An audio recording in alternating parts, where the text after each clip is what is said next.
Bugün içimdeki verdim bu bedel.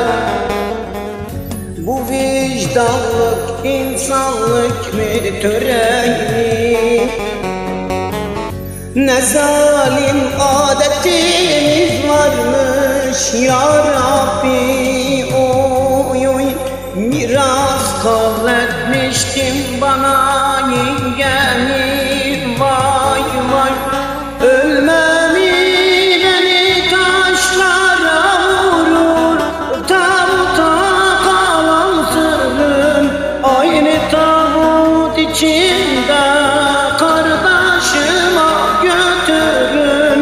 Aynı tabut içinden kardeşime götürün. Vay vay.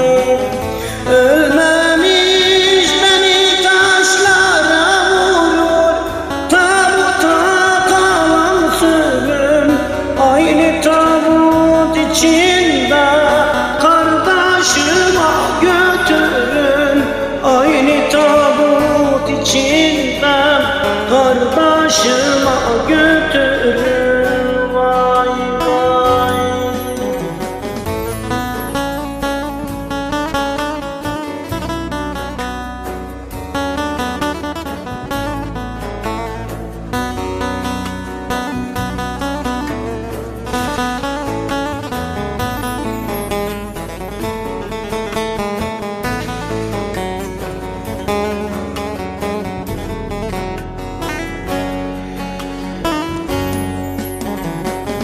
Bu cemaat eş dostum gitmesin.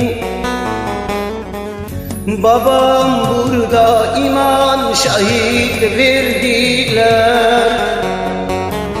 Benim gibi baktı karalı varmış, oy oy. Bu töreyi